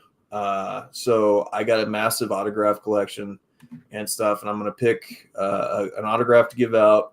We're going to have you guys make up your own WrestleMania events, post them on here. We're going to have a vote at the end. We can't be in the voting, me and John. We can't be in the running of the autograph. So we can vote for people, though. We can vote for people, but we're not involved in it. The other thing is you can't vote for yourself. So this is going to be interesting. We're going to get the best WrestleMania card that you guys book, and whoever gets it will get an autograph sent by me. So not my autograph, but a wrestler's autograph. So maybe they want your autograph. I'll throw one in there if you want it. You give them your Richie Riordan. Throw them in there if you want it. If you don't, it's totally cool. We're going to do some more giveaways on the show. And then in August, Richie and I and Chris have talked about this. In August, we're going to start doing, it was a great idea. I think Jeremy picked the name of it, like a Sunday stream that we're going to do on Sundays at some point. I think it's the night we were looking at, because Richie and I stream our other show and do it that night anyways. But we're looking at doing a Sunday stream of some sort sometime later on in the summertime. So, we want to add more because it's not enough for us with one day with everybody. We have so much fun doing this that we want to start bringing a Sunday stream out. So we also have some t-shirt designs that are going to come out. Late summer, we're hoping to have a merchandise line too. There's going to be a limited shirt that we've been talking about that we want the first core group of people to get. So we're going to get that together. We're going to let you all know, and we'll get it going. So if you want a John Auto Rewind, you get one for free. You get one for free. You get one for free. I'll make myself an 8x10 up, all crispy for you, and I'll sign it any way you want. So yeah, you got to get crispy John though. You can't get the regular John. You got to get crispy John. 100%. All right, we already got a few people in the backstage area. So cool. If you're in the backstage area right now, I do them one at a time. So just hold with us and just hold tight on there. So whoever we go to first, we'll definitely try to bring everybody on who wants to come on tonight. And if you guys want to come along with us, I posted the stream link in the chat on YouTube and on Facebook. So if you want to jump on, please feel free, and I'll get you guys in one at a time. So we plenty of time to do this tonight. So let's have some fun. First one here, we got Jude is here. Jude, the main Jude, man. what's up, guys? happening, man? What's up, How brother? you doing? How's your week been? Oh man, it's been nice. I go on vacation in 2 weeks, so Sweet, I'm me already too. in vacation mode. I just want to get out of here. Absolutely, dude. Where are you going? We're going to a place up north called Cook Forest. Oh, we have a cabin up there.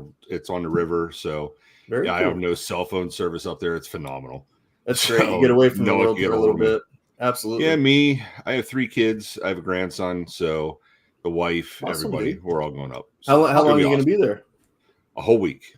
Holy So, yeah, a whole week. Yeah. Very I got to cool. get out of here, man. I got to unplug, unwind, and just You get stir relax. crazy. Yeah, I understand. Yeah. I got a good bit of moonshine. I gotta, Hey, there you go. Ooh, put there you down. go. So, yeah. Man enjoys his beverage. All right. Absolutely.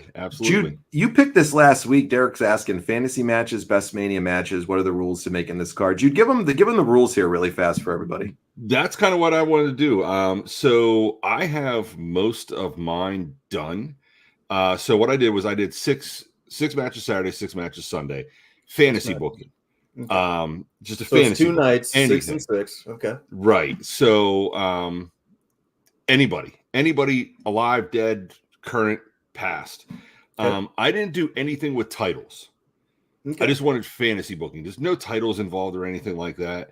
Yeah. I've been coming up with some, like, I have my Saturday set. My Cool. Sunday, I have 3 matches in right now. I have 3 that I'm kind of struggling with. Mm-hmm. And I'm looking at it and I'm amazed at the people that I don't even have on either one of the cards. Huh. I don't have the Rock in anything right now Wow. at That's all. I interesting. don't have Andre the Giant in That's anything right interesting. now. That's interesting. Macho Man, same thing. Nothing. So Ultimate Warrior, nothing. You know, there's these Bret Hart, nothing. I don't have any of these guys. Bret Hart. I'm looking Now at I'm it now. shocked at that. I'm surprised you Yeah. don't have Bret Hart in there. I don't have Bret Hart in there. And Wow. you know what? I've been thinking about it. I don't even think I'm going to put Bret Hart in a singles match. Really? I think I'm going to put him in a tag team with the tag Hart team match. Foundation. Wow. Right. Now, I do Interesting. have one tag team match. It's a 4-way. Okay. And the 4 teams that I came up with, man, I'm excited to see what people think. Yeah. We'll see. We'll see. But yeah, 6 on Sunday, 6 on Saturday, and see how it goes. Like I have some matches that's probably going to shock some people, and then I got ones that, you know, like we said last week, we have Undertaker and Sting. People Right. got to come up with that. Everybody's anyway, going to you have know? that in there. Yeah, I have one that's probably going to shock some people. So we'll see. Ooh, I like We'll this. see. So, Yeah, Derek, we're going to post them in the live stream next week. So when we get to that portion of the show, we'll post it we'll let everybody know to post their cards in the live stream. And that way we can break down everybody's card. That's going to be our whole show next week. We're not going to do anything else. We're not going to do any news next week. We're going to do that whole show because we want to hear everybody's thoughts. And I'm going to throw out an open invite. If you don't want to post your ones, you can come on the stream. We'll open that whole one up interactive to everybody. If you want to come on the stream too and tell your card, you're welcome to tell your card too. So Right. Like that's going to be an all interactive show next week. Right. Sweet. Going to be fun. So what else is on your mind, Mr. Jude? So I you know, you guys are talking about it with the whole Drew McIntyre thing. I've been reading a lot where people are saying they're wasting Chad Gable right now and they're wasting Drew McIntyre because Drew losing the matches and stuff like that. Jeremy's so I'm saying he's throwing down the gauntlet. Sorry, I didn't mean to cut you off. There we go. No, you're good. So my thought process on this is if anybody watched Clash at the Castle and how Wade Barrett went in with his thoughts and the way he was doing it, I think what's going to happen is I don't think you see Drew McIntyre on Friday in Chicago. Huh. I don't. I think you have CM Punk come out. I think he's going to start ripping on Drew McIntyre. I think this is setting up Wade Barrett for a final match. Wade Barrett? Because if you think about it, Wade Barrett was the head of Nexus, and then CM Punk took it over. Right. So I think you're going to get a Wade Barrett match. But I think you're going to get a Wade Barrett match. I don't think you're going to see Drew McIntyre until that match happens. And I think he's going to screw CM Punk to put Wade Barrett over. Okay. Wade Barrett gets one more win in WWE, and then that's it. I think that's the way that they're going to head for it. It's kind of, I've never seen a commentary go in on the results of a match like he did. Mm-hmm. I mean, he was asking for CM Punk's job, and I mean, he was going off on it. And a lot of people were like scratching their heads going, well, why is this guy so upset about this? I do think it sets up a match for Wade Barrett. That would be really cool. I love Wade Barrett. Yeah. And then the whole, Chad Gable thing, I like what they said on Busted Open with Chad Gable is you're getting to a point now where Chad Gable gets into a match and you're expecting him to lose. Mm-hmm. That's when you let him win. So it's the unexpected result of everybody expects him to lose, and then he finally wins it. Now, I think this kind of muddies a little bit with Braun Breaker in the fold now. Mm-hmm. Because I think they are going to put the title on Braun Breaker. He's just a phenomenal athlete. Oh, dude, they have to. Phenomenal athlete. They might make it's it funny when I hear him talk sometimes, I hear Scott Steiner's voice. Like, it's so funny. You know what, dude? I would package him as a Scott Steiner. I absolutely would. Yeah, I would too. He has the look, he has the voice, he has the demeanor, he has the athletic, like the freakish athletic ability. Yeah. I think they said yesterday he hits 23 mile an hour. Yeah. Going off the ropes. Yeah. Good You know, Lord. that's just crazy. He runs like a If you watch- 4.240, like because Yeah. he was a big football player, fullback, and he didn't get drafted, but the Ravens signed him immediately to their practice squad, and I think he missed it on the last cut. He runs a 4.240. Yeah. I mean, Incredible. the guy has freakish athletic ability. So I think at SummerSlam you're going to get a 4-way for that, or maybe even Money in the Bank, where you're going to get Chad Gable, Sami Zayn, Braun Breaker, and Giovanni Vinci.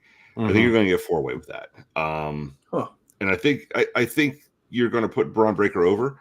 You have to. Yeah. For You're it going to to make put Braun sense, you Breaker have over. to. Yeah. Now, where do they go after that, though? Like, I don't see anybody on the roster right now that really is going to give Braun Breaker any type of legitimate opponent. It just kind of gets muddy watered.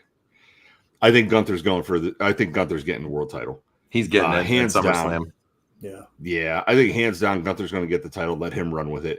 That kind of worries me I with don't- Braun Breaker though, because then you get into a corner with him where, you know, what if you get stagnant? What do you do with him? You know? Or what you could do is you could could let it go. Like, don't give him the title. Let him chase it. Yeah. You know, with whoever the champion is at the time. I think he would do a great match with Chad Gable. Build it Chad up. Gable has that. What's that? Build it up with him over time. Right. Build it up over time because Chad Gable is an awesome athlete as well, and I think he's doing his best work right now. He's you doing know, good. and this stuff with the academy, get that over with. You know, Right. Where do you if you're go gonna with put him though, Otis Jude? over- Because he's lost all the matches to Sammy. Where do you go with it? Because the Alpha Academy stuff is done now. I think there's a great people they could pair him up with in like a new Alpha type academy. I'll say this for me is, you know, what about the Creed brothers, man? They would be a hell of a fit with him, kind of like the Angle team. What do you see though? I don't think the Creed brothers are it. You don't think it's them? I don't think it's them. I think they were great for NXT. Okay. They were great for NXT. There's a lot of people who were great in NXT, like Karrion Kross. Karrion Kross, great in NXT. Shinsuke Nakamura, great in NXT. And then you get them to the main roster and they just kind of fizzle out. I mean, there's just way too much talent on the main roster. Yeah. It's not like an AEW too much talent on the roster, but I just think that there's just right. I just think there's just way too much talent on the main roster that the Creed brothers are kind of getting forgotten about. Yeah. You know, they've slowly built up the tag team division. Yeah. You know, you have New Day, which I think New Day has run its course. Break it up.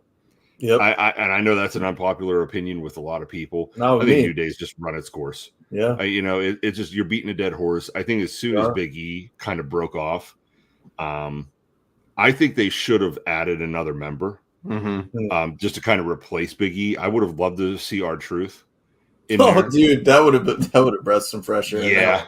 Oh, yeah. man. I think R-Truth would have been phenomenal in there just as an added member. Just always have that 3. I think whenever you just had Kofi and Woods, and plus they get hurt all the time. Did you see the picture, Jude, with R-Truth with from they had the Wyatt 6 and then somebody put R-Truth in it and he puts up on his, he's in the corner, he's standing there. Yeah, and he sells it so perfect on Twitter. I saw the tweet somebody sent me and he goes just asking who made this shit. Yeah, I want to know. That would, you know what though, that would be comical as shit though if you threw him in there with all these characters and then you have R-Truth. That would be funny. That would be funny. But no, I think Chad Gable. I don't think Chad Gable needs anybody.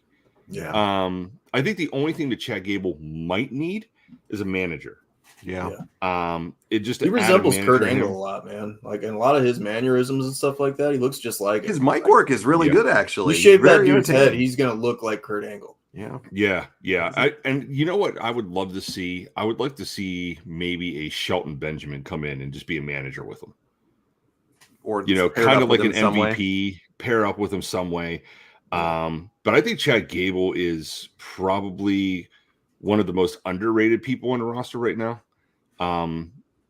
because of his athletic ability, and he's getting better on the mic. Now, a lot of people think that the Wyatt 6 is going to take out Chad Gable, just because some of the clues they had in the QR codes, like the one QR code actually had Chad Gable's initials in it. The other one said you stopped saying thank you. And it kind of ties into if you notice, he hasn't said the thank you anymore. He kind of quit, but it was in one of the QR codes that they had where it said you stop saying thank you. So it might, Wyatt Six. I could see the Wyatt Six taking out just the Alpha Academy in general. Just as like a starter type thing, just to feel of the picking crowd, them how off the a little crowd's. bit. Yeah. Yeah. Mhm. Because I mean, you have Otis Tozawa, Chad Gable, and Maxine Dupree. You could What have about that pop for Otis last night, Jude? That was cool. Yeah. Hadn't heard that in a while. I think like, Love and I Otis. say it all the time, is that slow burn. Yeah. You don't hit him right off the bat where he turns on Chad Gable or anything like that. You slow burn it, and then when it actually happens, the pop's going to be phenomenal. Mhm. For that. So, Good stuff. but no, like I think the whole Drew McIntyre thing, I think it's going to set up a Wade Barrett match. And I'm interested to see also because Wade Barrett did get cleared for physicality. Mhm. So with WWE, also Corey Graves. Yeah, he got just cleared recently too, right? Yeah. He got cleared. He's been working with his brother. I remember Corey Graves. Corey Graves used to wrestle in Altoona all the time. Mm-hmm. He was Sterling James Keenan.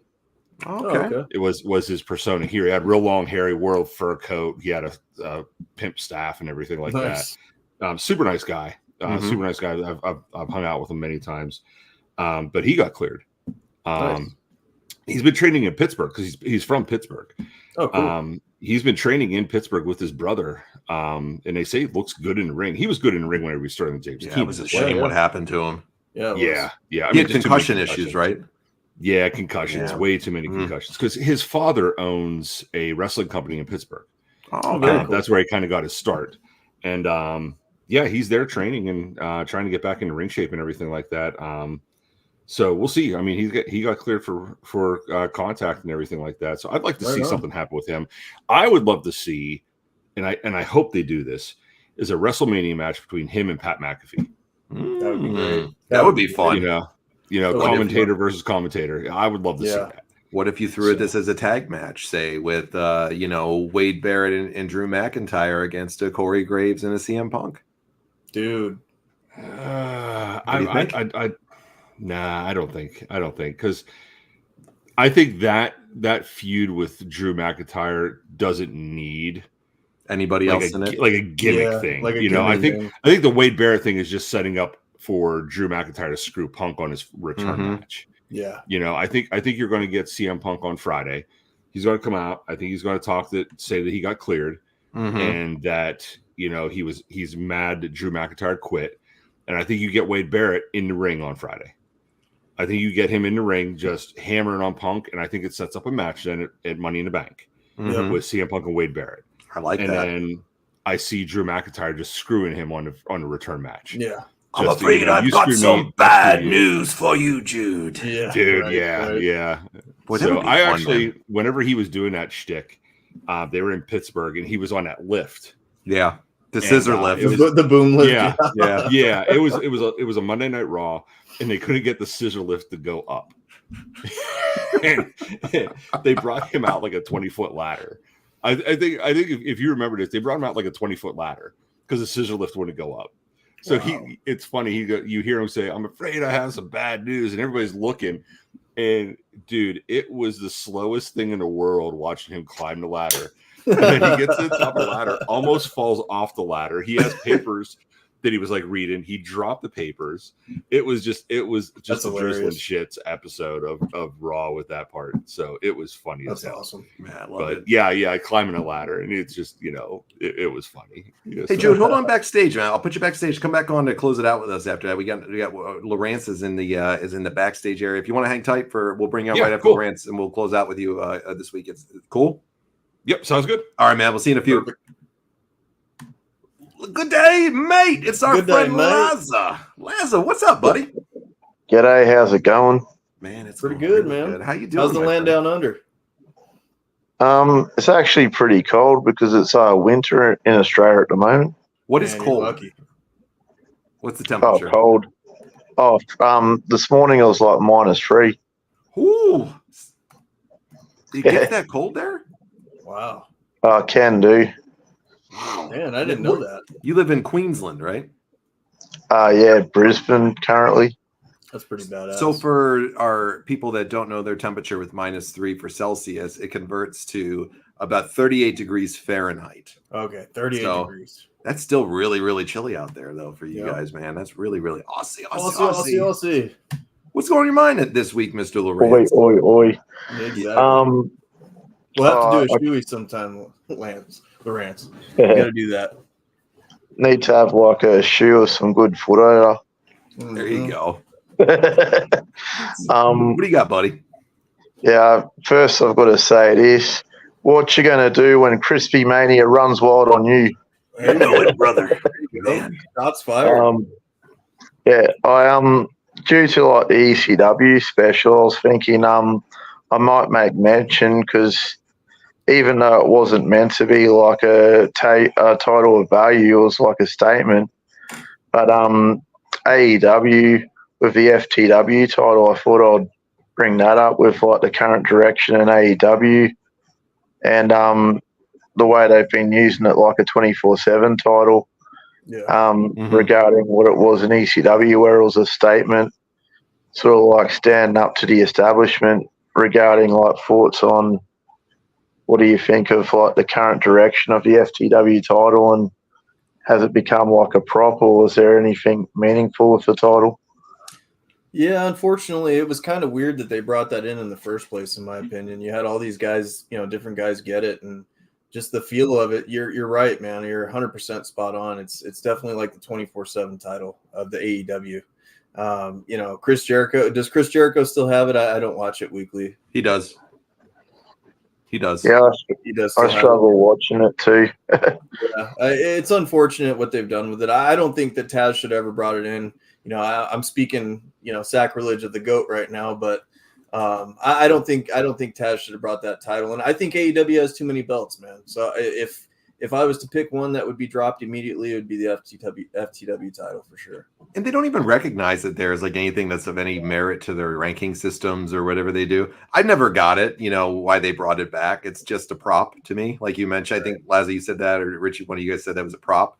It's just a prop, and it was cool for Taz's gimmick, but it just doesn't add anything. And this new gimmick with Jericho as the learning tree is some of the worst crap I have seen. He hit a home run with the inner circle, and then now it's just like, oh my God, this is the worst. Can we just have it end already? And then they sit over there and they just like continue it on segment after segment after segment on the show. And, I get he's trying to get this over, and I love Jericho. Lord knows we all love Jericho here. He's one of our favorites of all time. But this shit sucks, and I don't want to see this. I hope they retire it.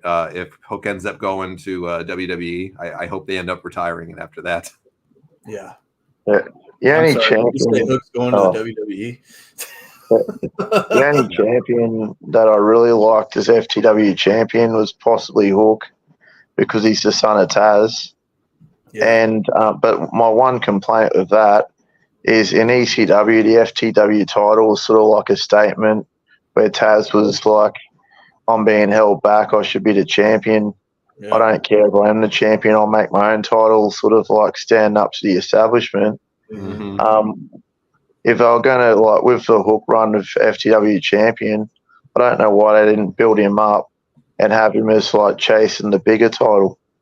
Mm-hmm. And following in the footsteps of like Taz. But like in regards to the current direction, it's become like a prop, and I'm thinking like, what does Jericho need it? Right.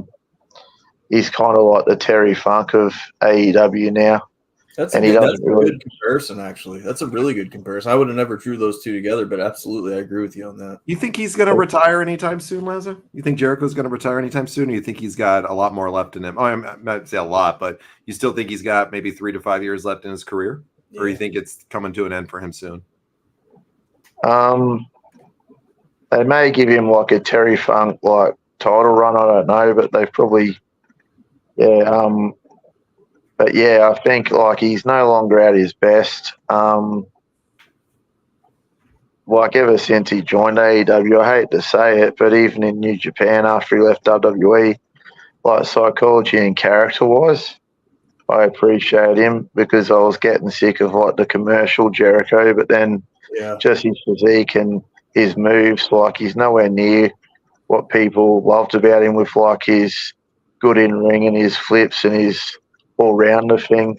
He's kind of become like a Terry Funk where he'll botch a spot off the rope where he'll try and do a moonsault and he'll stack it, and he's just looking like he's past it. So Right. I reckon, probably use him as like someone to enhance talent, even if he beats him, just like as like a name he draws. But do what you did with Terry Funk, where he's enhancing talent. Like, for example, they used Terry Funk in a angle with Tommy Dreamer in ECW, and it made Tommy Dreamer look better.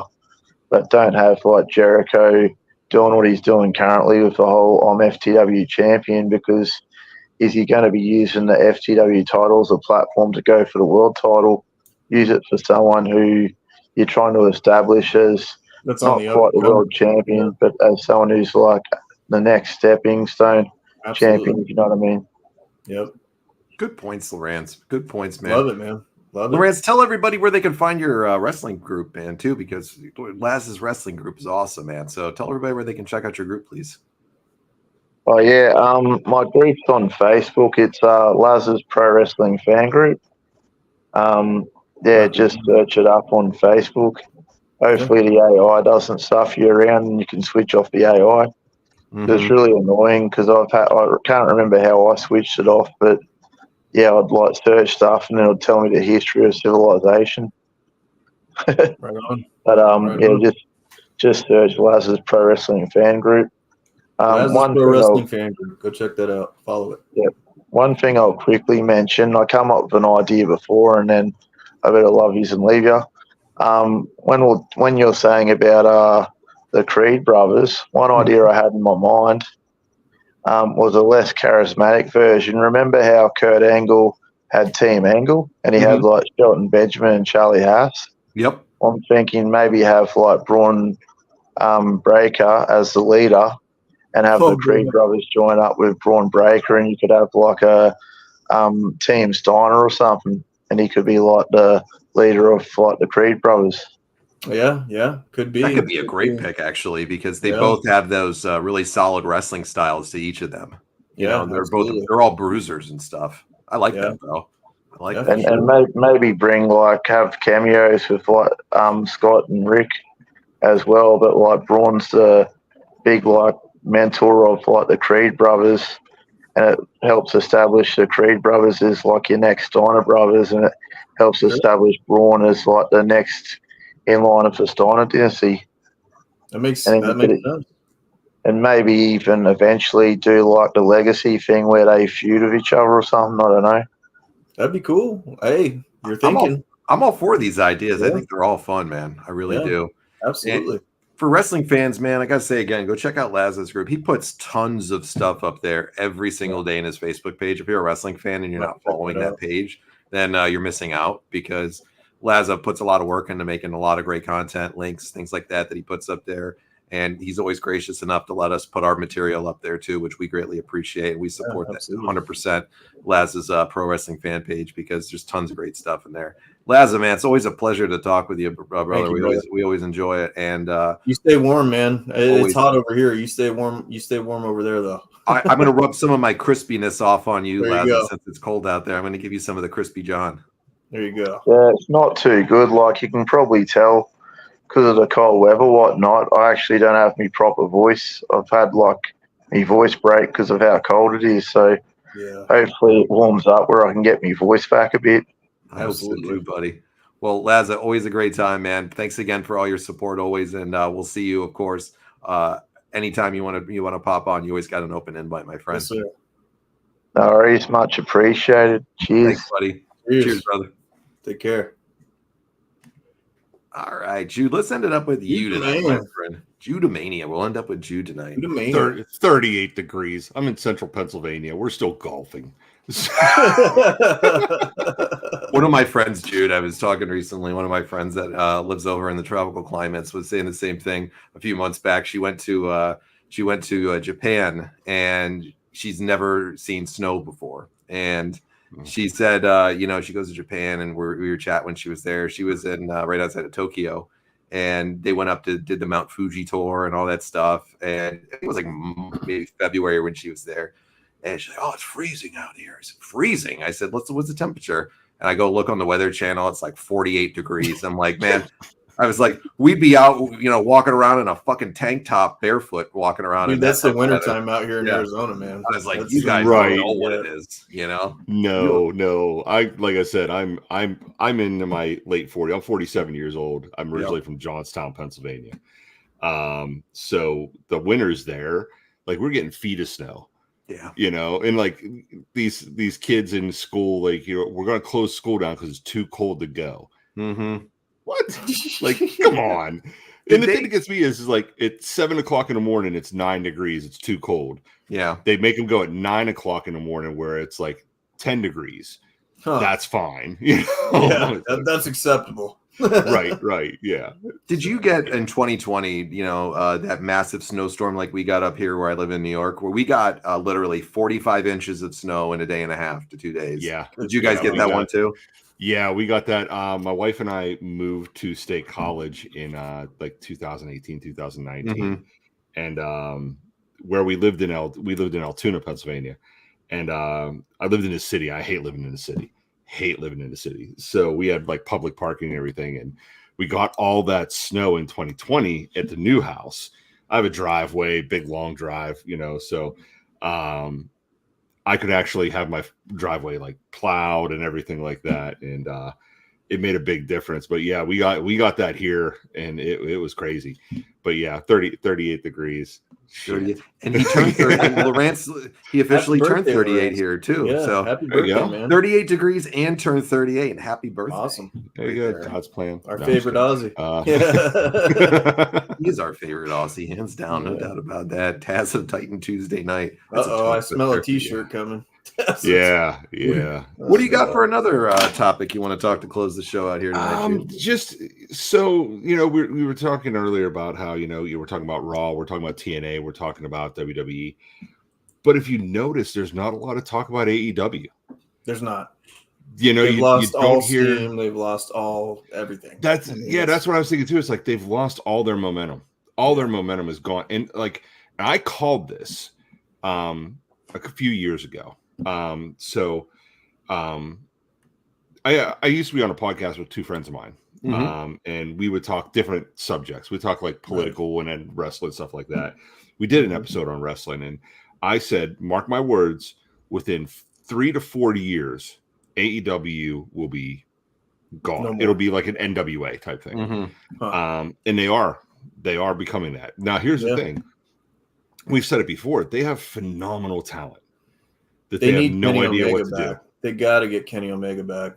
You know what, though? They have the talent there that they don't need Kenny Omega back. Yeah. Their talent's there. I think the biggest thing that they're lacking right now is storylines. They have no storylines. They have no direction at all. Like with Swerve Strickland and everything, you threw Will Ospreay in there, and for what? Like, it doesn't make any sense. Then you brought in Okada with the EVPs, and that's kind of fizzled out as well. You don't hear anything with that. There's nothing really. There's no tangible storylines there, and there's no meat to it. And that stuff never transitions well to the United States either. A lot of those superstars, they have a lot of trouble transitioning to the U.S. market because they're from Japan. Nobody understands. Well, you can't get on the mic. You can't get on the mic. You can't get on the mic and talk, because no one understands what you're saying. And if you put them with the wrong mouthpiece, there's really it dies. They have an awesome talent roster there that they just are floundering with. Yeah, they are. Like I've said it before, Tony Khan has a toy box full of action figures and has no idea what to do with them. Like, you got to think that he's hemorrhaging money on this right now. I mean, you have to. He doesn't need it, though, right? And that's where I was going to go with that. He can fund this as long as he wants. He's got daddy's money. Yeah, he's got daddy's money. I mean, they have a football team that they just gave Trevor Lawrence like hundreds of millions of dollars in $275 million, I think it was, over 5 years. And he's not that good. And he ain't worth it. Not that good. No. That's like signing Kenny Pickett to something money like that. Absolutely. It's just, he's not worth it. So, I mean, he has daddy's money that he's just playing with right now. Right. And I don't think Shad Khan's going to do anything to stop the bleeding from AEW. I think for him, it's a write-off. Yeah. You know, I mean, what do you think AEW needs to get them back on track? What's your solution in your head that you think that they need to do? Jim Ross. Put Make him in Jim Ross creative? a talent. Yep. Put him in creative. Put Jim Ross in creative. Let him go. Do you think his Just- health can handle a that's why position I'm like worried. that? Absolutely not. Yeah. Absolutely not. I don't think his health would be able to afford him to do that. But they need somebody. They need somebody to go in there and tell Tony Khan, give me the reins for a year. Yeah. Give me the reins for a year. It could turn into I could see it becoming like a WCW whenever they were beating the shit out of WWE. Mm-hmm. You know, they have the talent, they have the skills, the talent with the skills to carry that company. I'm gonna be honest with you. I haven't watched since Sting's retirement match. That was the last time I watched AEW. I can't tell you the last time I watched AEW. I kind of look at it up on the dirt sheets. Jim Cornette would be fucking phenomenal, dude. That would be incredible. It's another one that he hates Tony Khan, man. Who's that guy from TNA that they got rid of that was really doing some good Scott shit? D'Amore. Scott D'Amore. There's a rumor about Scott D'Amore potentially coming. He doesn't need the money though. He's rich on his own. He has a real. Doesn't, but the wrestling business needs him. That was some good shit he started to do with TNA over there. Yeah. Mm-hmm. Yeah. You know, one person that just hates AEW is Eric Bischoff. He does. Yeah. Eric Bischoff shits on them every podcast. And here's the thing. He's right. He 100% is right. People get so mad at him. They're like, "Oh, you killed WCW, did this." He beat WWE, the juggernaut, for 58 straight weeks. Yeah. He never killed I don't blame Bischoff for the death of WCW at all. Ted Turner. Think it was a combination of Ted Turner, and I think it was a combination of Hulk Hogan. A lot of people can point. That's a hot take right there. Yeah, a lot of people. I think Hulk Hogan killed WCW because he had all of the creative, couldn't do anything on that show. Here's the thing: he had a creative for himself, but a lot of people don't realize he had creative of the show. Mm-hmm. So if something was going on in the show that Hulk Hogan was like, I don't like that. Don't work for me, brother. Nope, you had to change it, and he would change it like the day of the show. Bischoff has said with him, he very rarely did use the creative control card, but he would throw his opinion into all this stuff that he saw, of course. But he said he didn't use the creative control card as much as people like to think he did. But what's the difference? Well, we saw how that went over in Impact Wrestling. Yeah, but what's the difference though? You know, as far as he didn't throw his creative control in, but he threw his opinions in. It's the same thing, So here's the thing: I've met Hogan before. Mm-hmm. He's a really nice guy. I'm meeting him in August. Yeah, you're gonna love him, man. John's chopping at the bit. I'm waiting. Yeah. We're going to see him in Rhea Ripley. My daughter loves Rhea Ripley, and we're going to see him in Rhea Ripley and go meet them in August. So I've been hearing with Rhea Ripley, I've been hearing all kind of rumors as to why she's not wrestling right now. One rumor is she's hurt. Mm-hmm. I heard she was pregnant. Right. That's the other rumor that I heard is that she is pregnant. But it's funny because usually when a wrestler's hurt, somewhere you'll get a report that, hey, so-and-so was at the doctor. They had surgery. They had surgery, or this is wrong, or they're rehabbing. You've heard nothing about her. Not a word as far as you haven't even heard. Is she hurt? Is she not hurt? Is she just taking time off? Nothing. You've heard nothing of it. So it's kind of like, what do you believe? Like, why is she not there? And why, if she is pregnant, just announce it. Yeah. Sure. And here's the thing: they might not announce it because then you have to say, well, she's pregnant. Oh, it's Buddy Murphy's. Yeah. Well, Buddy Murphy's for the other company. So no, it's Dominic's. I'm just kidding. Yeah, Dominic. Yeah, it's That's life, man. Dude, he is. That guy is the man. I am so jealous of Dominic Mysterio right now. I think everybody is these days. You got Rey Mysterio as your dad. You've got Liv and Rhea Ripley fighting over you. You got your beautiful wife in real life. I mean, that dude's living his best life. Yeah, he's the latest best life.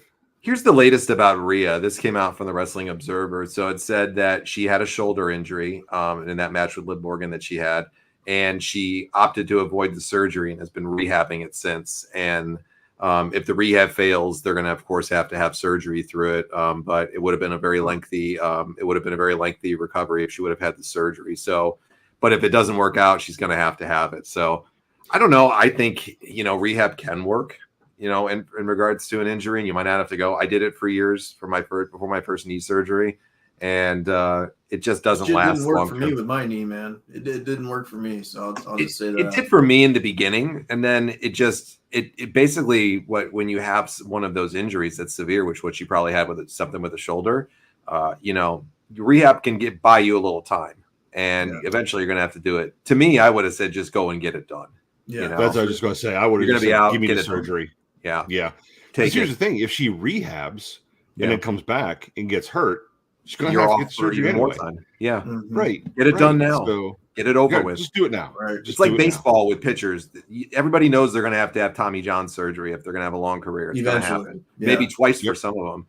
Just get it out of the way when you have that issue. Stop fucking trying to, I think that's what ruined Steven Strasburg's career. 100%. Because he put it off for 2 years. Let's be honest too. Rhea Ripley, she hasn't even peaked yet in her career, so get it done now, and you can come back for sure. So Richie Rewind's offering if you need a deep tissue massage and you're in Portland, he said hit him up. Oh boy, you're a garbage man by day and a massage therapist by night. Okay, everyone. Just don't, man, don't. Grant said Buddy got hurt last week in AEW, so let's see. Where do we go? Yeah. My dislike of Hogan might have kept him off my list next week. If he doesn't want to do favors for Sting, he might not make the list, brother. Jeremy's firing shots at you, Johnny boy. No, it's all right. I love Jeremy all the same. Crispy John, you get Salty John next. Crispy John, you get Saltine John. You might do something. Here's the thing, though. Wrestling isn't what it is today without Hulk Hogan. Without Hogan, never. He's the GOAT. No. I think wrestling fans collectively, whether you love him or hate him, you got to understand it's Hulk Hogan. Here's the thing. He broke down so many walls. Mm-hmm. Like he was more like a lot of people at that time were just wrestlers. He was more. Well, you got to understand too. Like, just think of his nickname. I mean, he's named after the granddaddy of them all, Hulkamania. Yeah. Yeah. The man transcended the business. He was the first person to do it, and he opened up doors for everybody else. And to go to Hollywood, he was one of the first ones to do that. Yep, he was the first one to open up that door. Now, like, look how many are transitioning over to Hollywood. You have The Rock, John Cena, Stone Cold did some stuff, but yeah, man. I mean, Rewind. I'm not getting a massage from you, brother. I'll put that out there. I appreciate the offer. I don't. You walk into a massage parlor. There's a sign on the wall that just says "Survive if I let you." Yeah. You hear Taz's song playing in the background. You hear the lock click. You better find a happy place real fast. Shit, man. I love it. Dude, always a pleasure, man. Great conversation as always, my friend. I can't wait next week to hear your picks and stuff. Great idea. We love everybody's ideas. It's just it's awesome to have all you guys throw out all your opinions on everything, things that you want. Like I said, we're a show where we like to incorporate things that you guys want to see. So if there's topics that you want to talk about on the stream here on a Tuesday for a topic of the week, we can do it. If there's a watch along you want to see, let us know. We always aim to please on everything and try getting things in for everybody. So Rewind, man, he's the man. This guy, he's definitely getting a shirt. So I have a beer with this guy. Yeah, I do too, man. Yeah, one day we all got to meet up, have a beer. We all got to get like everybody together one day, have a big powwow, and go race some hell somewhere, right? Yep. Yeah. Michael not at the sauna, though, buddy. Okay. No, not at the sauna. We're not doing that. No saunas. Well, hey, Jude, we'll see you next week, man. But thanks so much for coming on tonight, buddy. All right. Yep. Have a good one, guys. All right, buddy. We'll see you. All right, everybody. Well, I'm going to close the backstage out now. So if you get booted from the backstage, I apologize. It just happens when we close it out. But, man, you guys are all awesome. It's been a blast having you on. Jeremy, I'm glad you came out tonight. I know you were up till late last night with your son. So thanks for staying up late with us. Jude, thanks for coming on, brother. Laza, thanks for coming on. Everybody that's popped on tonight. Rewind, you're the GOAT. Rand, everybody. I could just go down the list of everybody that came on tonight and always contribute something big to this stream on Tuesday. It's going longer and longer every week because, you can't get enough of it. Yeah. And the same for us. We could continue to keep going on with this for much longer. So thank you, Rewind. Yeah. Thanks, buddy.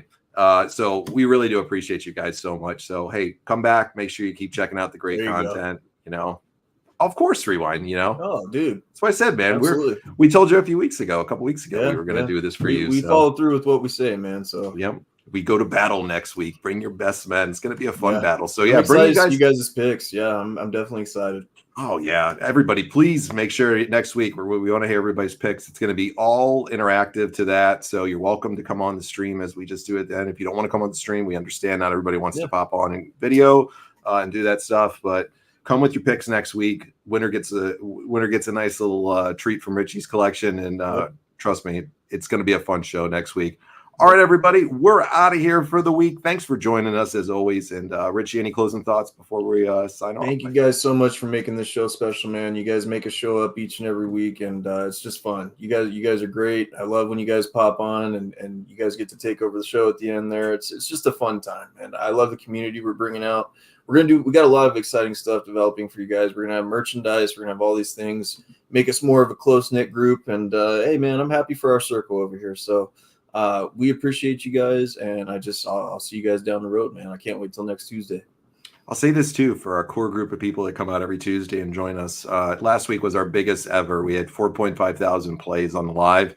I don't even know what it's at right now for people that have popped on. Just on Facebook alone, we had 4.5 thousand plays on there, which equates to about, I think it's like 16 or 1,700 people that had shown up at one point in time on the stream last week. You guys are a big part of that. Absolutely. So. I mean, we're already at 2.7 thousand plays right now for this week, which is just insane. So we love doing this every week as we get longer and longer and just, continue to do this. We thank everybody so much. And for our core group, we have a good idea of something we're going to do with some merchandise just for our core people and people that join the show.